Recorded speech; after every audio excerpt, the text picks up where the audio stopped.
Сонсогчдойхоо энэ өдрийн амар амгалан айлтхан мэдчлээ. Бид Дорнод аймгийн Чоосон хотоос та бүхэнтэй мэдчилж байна. Яг одоо Улаанбаатарт 16 цаг 5 минутын сэдв нь хүүхдийн эсрэг хүчирхийллийг эцэслэх Inspire аргачлалын тухай. Тэр дундаа Inspire аргачлалын хариу үйлчилгээ ба дэмжих үйлчилгээний талаар энэ стратегийн ойлголтыг та бүхэнд бидний богино хугацааны ярилцлага өгөх болно. За энэ удаагийн зочноор бас их онцлог хүүхд хамгааллын чиглэлээр бодлогын түвшинд болон практикийн бүхий л түвшинд одоо бидэнтэй хамтран ажилладаг хүндтэй зочин маань орж байгаа. Ингээд зочинтойгоо холбогдъё. Сайн уу ихтэйгчээ? За сайн байна уу? Сайхан намарч гэнэ үү? Сайхан намарч гэнэ үү? Таны ажил тавлаг сайхан уу? Тавтаа сайхан. За бидний өнөөдрийн ярилцлага онцлог нэг зүйл нь юу гэхээр яг энэ COVID-19 цар тахлын үед хүн амын хамгийн их анхаарал татсан хүүхдтэй холбоотой асуудлыг сүндэж ярих гэж байна. Тэгэхээр эхний асуултаа би тавихаас өмнө таны тухай одоо товч танилцуулгыг өөрөөсөө нийт сонсогчдоо бас хэлгүүлэхийг хүсэж байна. Та хэн бэ? Хүүхд хамгааллын салбарт яг юу хийж ирсэн хүн бэ гэдэг талаас нь та товчхон өөрийгөө танилцуулаач. За сайн байна уу? За би бол хүүхд хамгааллын салбарт одоо сүүлийн 20 жил ажиллаж байна. За Америкийн нэгдсэн улсад нийгмийн ажлын магистрийг хамгаалж ирснээс хойш ерөнхийдөө хүүхд хамгааллын салбарыг хөгжүүлэхэд бол одоо гар бие оролцож байгаа. Хүүхд хамгааллын үндэс болон одоо асуун шалгамжийн үйлчилгээний талаар ерөнхийдөө хэд хэдэн ном бичсэн бас одоо хүүхдийн эрхийг хамгаалах тухай хууль, хүүхдийн хамгааллын хууль, гэх мэтийн хуулиуд бусад холбогдох дүрм журмыг боловсруулах үйл ажиллагаанд оролцож байсан. За тэгээд сүүлийн 1 жил бол нүүбий хүүхдийн санд гамшигын үеийн хүүхд хамгаалал буюу одоо энэ ковид өртсөн хүүхдэд одоо учирч байгаа хүүхд хамгааллын асуудал дээр ажиллаж байгаа. За бас энэ хугацаанд одоо Inspire гэдэг энэ хүүхдийн эсрэг хүчирхийллийг эцэслэх буюу урьдчилан сэргийлэх зорилгоор бичигдсэн одоо энэ суврал номыг 3 одоо сувралаас бүтсэн номыг орчуулж хэвлүүлсэн байгаа. За тэгээд ерөнхийдөө энэ Inspire стратегийг бол Монголд хэрэгжүүлсэ гэж боддог учраас энэ ярилцлаганд орж байгаадаа их баяртай байна. За баярлалаа. Ийм одоо өрмөц бид нартай онолж ярих шат болохоор тийм бас бодлогоч ярих мөн практик үйлчилгээний загваруудыг ч гэсэн бидэнд санал болгох ийм одоо мэдлэг туршлагатай чадвартай хүнийг оролцуулж байгаа. Миний хувьд бол их сэтгэл хангалуун байгаа. Тийм учраас их сайхан өрнсөн яриа болох хаа гэж бодож байна. Хамгийн эхний асуултаа танд тавьмаар байна. Юу гэхээр COVID-19 цар тахлын үед яг одоо манай Монгол улсын хүүхд хамгааллын хамгийн их тулгамжийн асуудлыг та нэг товчхон тайлбарлаж хэлээч. Яг юу вэ? Тэгээ ямар асуудал хамгийн их анхаарал татчихэв? За COVID-19 бол одоо нэг дэлхийн нийтийг хамарсан цар тахал байгаа. За энэ цар тахлыг одоо өөрөөс нь болоод энэ цар тахлаас урьдчилан сэргийлэх журмаар хийгдсэн арга хэмжээнээс болоод хүүхдүүдийн одоо хамгааллын асуудал бол ноцтой зөрчигдөж байгаа. Жишээлх юм бол одоо сүүлийн 2 жил баг одоо сургууль орсонгүй хүүхдүүд маань гэртээ гэр бүлийнхэнтэй голцоо байсан. За энэ 2 жилдээ одоо манай хүүхд хамгааллын дуудлага авдаг 108 утас байдаг. За энэ утсанд ирсэн дуудлаганд дүн шинжилгээ хийгээд үзэхээр эцэг эхтэйгээ таарахгүй байна, гэр бүлийн маргаан зөрчигдөх байна гэсэн дуудлага бол 200 гаруй хувиар өссөн. Ер нь хуучин байснаасаа тий 200% өссөн. Энэ нь юу харуулж байна вэ гэхээр гэртээ байгаа хүүхдүүд маань бол ээж аавынхаа одоо янз бүрийн дарамт хүчирхийлэлд орд байжээ. Тэгээ хүүхдүүд маань сэтгэл зүйн хувьд одоо хүнд байгаа учраас 108 утсанд хандсан байна гэсэн одоо тийм дүгнэлтийг хийж болно. Энэ дээрээс нэмээд хэлэхэд нөгөө нэг ковид цар тахлын улмаас одоо нөгөө юу арх зохицуулах ундааг одоо нөгөө иргэд гэртээ хэрэглээд хүүхдийнхээ дэргэд зүү зохисгүй байдал гаргах, хүүхдээ одоо айлгах, хичээх, тэгээ хүүхдээ одоо янз бүрийн хүчирхийлэлд өртүүлэх тийм эрсдлүүд бас их гарч байгаа. За ер нь бол нэг харамсалтай мэдээ бол энэ 108 утасны дуудлага нь ингээд 2-7 хоног болгоно дүн шинжилгээ хийхэд бол манай улсд бол одоо 2-7 хоногтой бараг 9-10 хүүхэд бэлгийн хүчирхийлэлд өртсөн гэж дуудлага өгдөг байхгүй юу? Энэ үл аюу ноцтой тоо манай улсын хүн ам цөөхөн хүүхэд маань цөөхөн тэгтлүүл одоо тийм нэг 7 хоногт 9-10 хүүхэд бэлгийн хүчирхийлэлд өртнө гэдэг бол аюу харамсалтай мэдээ байгаа. За дээрэс нь энэ ковид цар тахал өөрөө бас одоо хүүхдүүд аюу их дарамжтай байгаа. Одоо өвчин халдах үе гэсэн айдас хүйс бас хүүхдүүд өөрсдөө бас халдаж өвдөж байгаа. За ерөнхийдөө одоогийн байдлаар манай улсд бол ковид сар тахлын улмаас бол 0-оос 18 насны 4 хүүхэд нас орсон байгаа. За тэгээд бас жирэмсэн эхчүүд нас орсон бас нөхөн өрчгөө насны залуу хүмүүс нас барах нь бол хүүхдүүдийг бас өнчрүүлж байна. Өнчрүүлнэ гэдэг маань тэр хүүхдийг одоо бас эмзэг байдалд оруулах одоо бас нэг одоо эрсдэл үүсэж байна гэсэн үг. Тэгэхээр бол ерөнхийдөө ковидын улмаас үүсэж байгаа богино болон урт хугацааны энэ одоо эрсдэлт хүчин зүйлийг даван туулах хүүхдийг хүчирхийллээс урьдчилан сэргийлэхдээ бид нэр ихээхэн анхаарах хэрэгтэй байна. Таны өгсөн энэ багахан мэдээлэлээс ингээ харахад ялцчихгүй л энэ яг цар тахлын үед бид нар хүүхдэд хамгаалахын тулд цаашлаад хүмүүс хоорондын харилцаа тэр дундаа гэр бүлийн гишүүдийг бие биенээ харилцан ойлголцох энэ ур чадварыг бий болгоход бас анхаарах хэрэгтэй байна гэж ойлголоо. Яагаад гэхээр хамгийн их анхаарал татсан дээр 108 утсанд гэр бүлийн гишүүдтэйгээ ойлголцохгүй байна гэдэг дуудлагын эрс нэмэгдсэн байгаа нь бол тэг үнэхээр бидний зүгээс уг нь шийдэж болохоор асуудал байгаад байдаг. Гэр бүлийн гишүүд маань хүүхдүүдтэйгээ ойлголцоход бол ямар асуудал гараад байгааг бид бас эргэж судлах хэрэгтэй тийм. Энэ тал руу бас эцэгчүүдэд чадахжуулах хэрэгтэй байна гэж харлаа. За ер нь яагаад нэгтвэх чи энэ Inspire гэдэг энэ стратеги тийм чухал юм бэ? Та түрүү хэллээ шүү дээ Монголд бас энэ Inspire стратеги хэрэгжээсэ гэж ингээд хүсдэг бодож бас явдаг гэдэг ингэж байна тийм. Тэгэхээр яг энэ цаг үед энэ хүүхд хамгааллын энэ салбарт энэ Inspire аргачлал яагаад тийм чухал болсон юм бэ? Та энэ талаар ингээд бас мэдээлэл өгөөч. Ерөнхийдөө хүүхдийг хүчирхийлэл одоо дарамт мүлжлэгт өртснийхэн дараа одоо үйлчлэгээ үзүүлж хамгаална гэдэг бол чухал. Гэхдээ тэрэнд орохоос өмнө урьдчилан сэргийлэх нь маш их чухал байдаг. Ерөнхийдөө яг манай хүүхд хамгааллын салбар бол эрүүл мэндийн салбар шиг урьдчилан сэргийлэхдээ илүү анхаарч чадах юм бол одоо нэг хүнийг өвчлүүлдэггүй шиг хүүхд хамгааллын урьдчилан сэргийлэх арга хэмжээ сайн явах юм бол хүүхэд одоо хүчирхийлэлд орохгүй. Хүчирхийлэлд орсноос болж одоо сэтгэл зүйн болоод бие махбодын өсөлт хөгжилд амь нас одоо эрүүл мэндэд гохрол учруулахгүй ийм даваа талтай. За ерөнхийдөө энэ урьдчилан сэргийлэхийн ач холбогдлыг бол одоо дэлхийн хүүхд хамгааллын чиглэлээр ажилладаг 10 том байгууллага одоо ингээд үгнээд за ерөөсөө урьдчилан сэргийлэх ач холбогдлыг гээд энэ Inspire гэдэг аргачлалыг зохиосон байгаа юм. За тэгээд энийг зохиохдоо бол бас яг ингээд нотлохоон суурилсан буюу одоо ингээд яг амьдрал дээр хэрэгжих боломжтой үр дүн нь гардаг одоо олон улсуудад хэрэгжсэн арга зүйг судлаад хамгийн боломжтой одоо дэлхийн нийтэд хэрэгжүүлж болно гэсэн арга зүйг нь одоо онцолж аваад тэрнийг 7 одоо стратеги 7 бүлэгт хуваагаад за энэ арга зүйгээр ажиллаа гэсэн одоо ийм арга зүйн гарын авлага одоо шалгуур үзүүлэлтийг ингээд зохицоор нь боловсруулсан сайн ном байгаа юм аа. Тэгэхээр энэ арга зүйг хэрвээ бид нэр зөв хэрэгжилчих юм бол энэ нөгөө нэг хүчирхийллийг гарахаас нь өмнө урьдчилан сэргийлэх боломжтой болно. Яг энэ ковид цар тахлын 19 цар тахлын үед хүүхдүүд хамгийн их одоо дэмжлэг туслалцаа хэрэгтэй байгаа хүн амын бүлэг бол ялч хүмүүн байгаа тий. Тэр дундаа тухайн хүүхдүүдийн нийгмийн харилцаа ингээ хязгаарлагдчихсан тий. Одоо энгийн одоо гэдгийг цагт байдаг шиг хүүхэд гадаагаараа тулах одоо боломж нь хязгаарлагдчихсан. Эсвэл найзтайгаа уулзаад өөрийнхөө асуудлаа тий одоо сэтгэл зүйн хувьд одоо хуваалцчихсан ийм боломжууд нь тодорхой хэмжээгээр ингээ хязгаарлагдсан байгаа. Энэ үед бол та бүхэн ярьж байгаа сэдв бол эцэгчүүд маань ч хэрэгтэй, хүүхдүүд маань ч гэсэн ач холбогдолтой юм зүйл гэж бодож байгаа. Тэгэхээр яг энэ Inspire одоо стратегийн одоо хариуцлага ба дэмжих үйлчилгээ гэдэг энэ яг одоо бүлэг маань өөрөө эцэг эхчүүд болоод хүүхдүүд за энэ одоо нийгмийн ажлын мэргэжлэр одоо суралцж байгаа хүүхэд залуучууд за магадгүй энэ практик дээр хүүхд хамгааллын салбарт ажиллаж байгаа хүмүүс маш энгийнээр ингээд ойлгол яг энэ ямар утга агуулга цаана байгаа юм бэ энэ стратеги өөрийнх нь. За энэ стратеги бол тийм ээ ерөнхийдөө хариу үйлчилгээ болон дэмжих үйлчилгээ гэдэг нь хүчирхийлэлд одоо нөгөө нэг хүүхэд өртвөл даруй мэдэгдэх ёстой гэсэн бас мэдээлэл байгаа.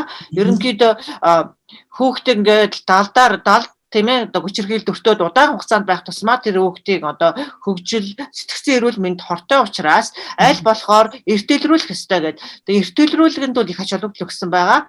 За тэгээд эртэлрүүлгийн одоо арга зүйг өгсөн байгаа. Одоо жишээлх юм бол дуудлагыг хамгийн түрүүнд хаана өгөх үү, өгснийхэн дараа одоо ямар яралтай арга хэмжээ авах уу гэдэг ингээд арга зүйнүүдийг өгсөн. Хүн амын болоод хүүхдийн хувьд бол манайд бол 108 утсаа одоо ашиглаад ийм хүчирхийлэлд өртөж байгаа дуудлага яаралтай өгөх хэрэгтэй. Ерөнхийдөө одоо зүгээр болох байх, маргааш зүгээр болох вэ гэж бодох хэрэггүй. Яагаад хүчирхийллүүд даамжрах тусмаа нөгөө хүнд хэлбэрт ордог байхгүй юу? Тийм учраас баг дээр нь мэдээлэх юм бол одоо манай хүүхд гэр бүлийн байгууллага орон нутагт ажиллаж байгаа хамтарсан байгууд бол энэ одоо хүүхдийн эсрэг хүчирхийллийн мөрөөр арга хэмжээ одоо хурдан авах хариу үйлчилгээ үзүүлэх боломжтой байгаа.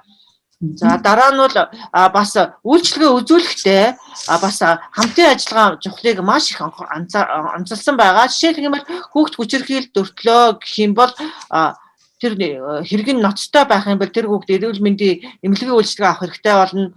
Цагдаа дуудаж одоо гэмтлийн зэрэгээ тодорхойлуулж тэр одоо гэмт хэрэг үйлдсэн хүнд хариуцлага тооцоолох одоо тэр гэмтсэн одоо тийм ээ юугаа нөхөн сэргээх эмчилгээний зардлаа нөхөн гаргуулах гэх мэтийн одоо бас хууль зүйн ч гэсэн одоо нөгөө нэг арга хэмжээ авах учраас олон талын хамтын ажиллагааг аягүй онцлсан байгаа. Тэгээ салбар бүр яаж хамтран ажиллах вэ хоорондоо гэдгийг бол заасан байгаа. Сургууль юу хийх үү, тийм ээ? Өөрхийн эмчийн юу хийх юм. За одоо гисгийн цагдаа гэх мэт тэр хүмүүсүүдийн үүрэг оройлуудыг ингээд айгүй тодорхой заагаад өгсөн байгаамаа. Тэгэхээр энэ COVID-19 цар тахлын улмаас нахуй амын дунд нас оролт бас өндөр болж байна. Тэр дундаа түрүүн та онцчлээ. Жирэмсэн болон хурцгэн одоо хүн амын одоо эмэгтэйчүүд бас нас орж байгаа нь хүүхдүүдийг илүү хэрсэлтэй байдалд оруулж байна. Тэгээ яг ийм одоо тохиолдолд орсон одоо хүүхдүүдэд манайх одоо үйлчилгээ нь яг бэлэн байна уу? Ямар үйлчилгээ байна? За ерөнхийдөө бол үйлчлэгээ бэлэн байна гэдэг үл хэцүү байна. За хамгийн түрүүнд бол мэдээж энэ хүүхдүүдэд нөгөө нэг тэр ууй гашуудлаасаа гарах. Энэ чинь бол аюул сэтгэл зүйн маш том хүнд шок. Ээжигээ алдах, хайртай хүнээ алдах, эмээ өвөө хэн байдгийг хамгийн ойр дотны хүнээ алдах бол хүүхдэд аюул хүнд байгаа. Дээрээс нь энэ нэг өмчнийхээ онцлогоос болоод салах эс гүйцэтгэж болохгүй.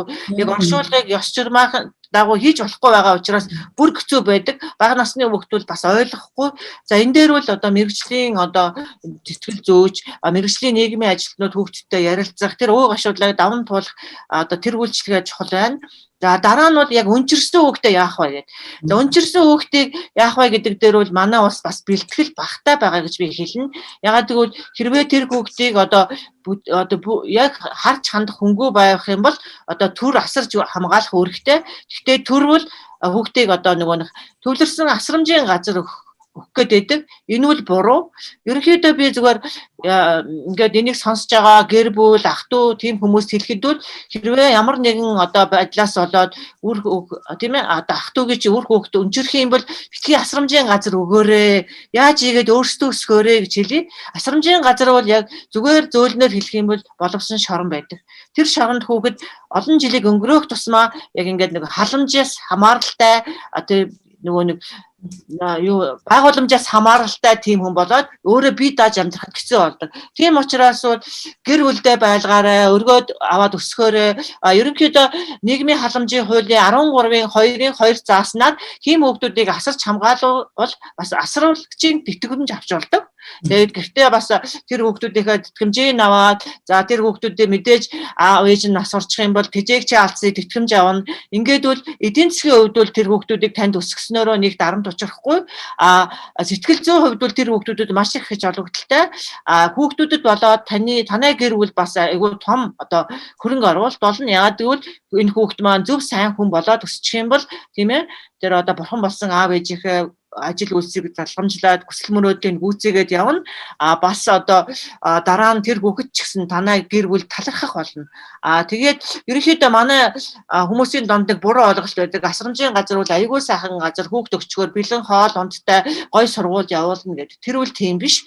Ерөнхийдөө яг бэлэн хоол унд байр савнд байдаг. Гэхдээ тэр хүүхэд яг ингээд өөрийн дураар амьдарч чадахгүй, өөрийнхөө сонголт хийж амьдрахгүй хинч тэнийг одоо дотнолчилж хайрлахгүй. Тийм учраас одоо тийм ээ өнчрөөд үлдсэн хүүхдээ ах トゥ нар нь хамтдаа өсгөөрэй. Гэхдээ Монголд бол ийм уламжлал байдаг. Ер нь бол тийм ээ нэгнийг хайдаггүй, өсгөдөг. авилдаг, халамжилдаг.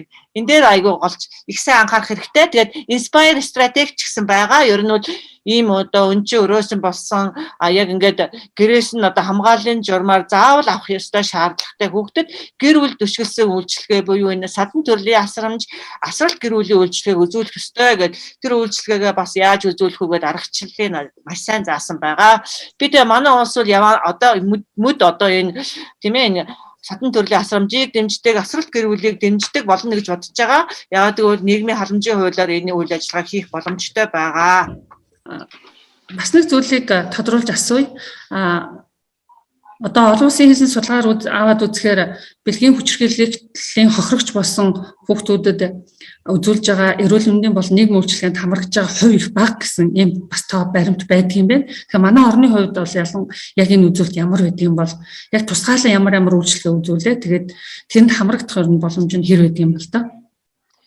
За ерөнхийдөө бол манайд ч гэсэн бас бэлгийн хүчирхийллийн талаар мэдээлэх тэгээд хариу үйлчлэгээ үзүүлэх ажил бол ерөнхийдөө бас тийм сайн биш. Ерөнхийдөө бид нар нийт одоо хүчирхийллээ тоог яг одоо 108 утсанд ирсэн ч юм уу цагдаагийн дуудлага өгснөөг л мэдж байгаа болохоос биш далд яг хаалганы цаана юу болоод байгааг мэдэхгүй байгаа. За ер нь бол ингээд томоохон одоо тийм ээ бага насны хүүхдийг хамарсан одоо гохироосон үйл ажиллагааг олон нийтийн одоо мэдээллийн хэрэгслээр бид нар мэдчих жишээтэй байгаа. Тэгвэл бол ерөнхийдөө манай улсын хууль тогтоомжоор бол ийм хүүхдүүдэд үзүүлэх үйлчлэгийг бол бас хуульчлаа заагаад өгсөн байгаа. Тэгээд бол хүүхдүүд бол одоо хэрвээ бэлгийн хүчирхийлэлд өртсөн байх юм бол одоо шүүх эмнэлгийн үзлэгт орно. Тэгээд тийм ээ эмнэлгийн үйлчлэгээ авна. Тэгээд цагдаагаас одоо тийм ээ тэр гэмт хэргийг одоо мөрдүүлэх үйл ажиллагаа тийм одоо үйлчлэгээнд бол орно л доо. Тэгтээ одоо хамгийн түрүүнд одоо яг тэргүүн шугам дээр байгаа ээж аав тийм ээ ах дүү нар юу хийх вэ гэвэл хамгийн түрүүнд бол тэр хүүхдийг маш сайн сонсох хэрэгтэй, ойлгох хэрэгтэй, сайн яриулах хэрэгтэй. Ерөнхийдөө манайд бас нэг байдаг дутагдал болохоор хүүхд юм ярихаар тоодгүй. Бас хүүхд юм ярихаар өөдөөс нь загнаад өөрийг буруутгаад байдаг. Ер нь бол бэлгийн хүчирхийлэлд орсон хүнийг хизээж буруутгах ёсгүй. Тэр хүүхдийг ямар ч буруу байхгүй. Тийм учраас тэр хүүхдийг маш сайн сонсоод ойлгож яах гэдгээ илэрхийлээд асуудлын одоо сайн яриулбал тэр хүүхдийн сэтгэл санаанд бол мэдээж амар байна. За дараагийн нэг асуудал бол нууцлалыг сахих аягүй шаардлагатай. За ялангуяа жижиг газар, сум суурин газрууд хүн ам цөөтэй учраас ингээд одоо нөгөө нэг болсон явдлыг одоо хүмүүс аягүй харж яадаг, сонирхож яадаг. Тэгээд мэдээлэл маш их түгдэг. Мэдээлэл түгээд ялангуяа хүүхдийн үе тэнгийнхний дунд очихороо тэр хүүхдийг баг насан туршдаа мартахааргүй тийм одоо сэтгэлийн шоконд оруулна. Тийм учраас бол мэдээллийн нууцлалыг маш сайн хадгалах хэрэгтэй.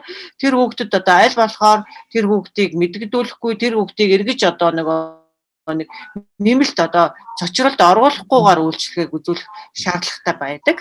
За мэдээж одоо манай гэр бүлийн газрууд одоо хэрвээ мэдсэн тохиолдолд бол тухайн хүүхдэд сэтгэл заслын үйлчлэгээ үзүүлж байгаа, сэтгэл зүйн үйлчлэгээ үзүүлж байгаа. За тэгээд яг нарийн мэрэгжлийн одоо эмчнэрийн үзлэгт орох юм бол жишээлх юм бол өсвөр насны одоо нэг сарын тэмдэг нь ирсэн охтууд бол жирэмслэх магадлалтай. Тийм учраас хэрвээ жирэмслэхээс одоо 72 цагийн дотор бол одоо бас тусгай үйлчлэгээ хийгээд бол сэргийлж болно ч гэдэг юм уу. Бас доох одоо бэлгийн замын өвчин авахаас нь одоо халдаж одоо цаашаа ужиграхаас нь сэргийлсэн эмчилгээ гэдэг юм уу. Ер нь бол бас эмчилгээний арга зөв нарийн болцсон. Тийм учраас аль болохоор эрт илрүүлж эрт арга хэмжээг авах хэрэгтэй. Гэхдээ хүүхдийн нууцлалыг маш сайн хадгалах хэрэгтэй. За тэгээд хариу үйлчилгээ болон дэмжих үйлчилгээний талаар стратегийн талаар мэдээлэл өгөхөд товчхондоо мэдээлэл өгөхөд битэрийн одоо энэ ярилцлага бол чиглэгдэж байгаа. Тэгээд нэгтгэгчдэр магадгүй миний асууж амжаагүй бас зайлшгүй тодруулж хэлэх хэвээр онцолж хэлэх хэвээр зүйл байвал ингээд хэлээд одоо энэ удаагийнхаа ярилцлага өндөрлж бас болно. За ерөнхийдөө бол хэлэхэд бол тийм ээ энэ хүүхдийн эсрэг хүчирхийллийг гарахаас нь өмнө урьдчилан сэргийлээрэ. За тэгээд хэрвээ гарсан бол баг дээр нь одоо тэр шарахын одоо хүндрэхээс нь өмнө арга хэмжээ аваарай. За тэгээд нөгөө нэг хамтарсан багийн гишүүд бүгдээрээ хамтарч ажиллаарай. Тэгээд үйлчлэгээ маань нэг удаагийн үйлчлэгээ биш, кейс менежментийн тухайн хүүхдэд үр дүн гараа тэр хүүхэд одоо хуучин гүчирхийлд орохоос өмнөх байсан хэвийн байдалд аль болохоор ойртож очтол нь одоо тэр хүүхэдтэй ажиллаарай л гэж зөвлөе. Ер нь бол энэ хүүхдэд учирсан гүчирхийлэл ялангуяа бэлгийн гүчирхийлэл бол 1-2 уулзаа шийдэгдэхгүй урт хугацааны үйлчилгээ хэрэгтэй байгаа шүү. Тийм учраас кейс менежментийн үйлчилгээг одоо үзүүлэхэд бүгдээрээ анхаараарай. Ээж аваад ч гэсэн хүүхдээ бас урт хугацааны одоо дэмжлэг тусламж хэрэгтэй гэдгийг ойлгоорой.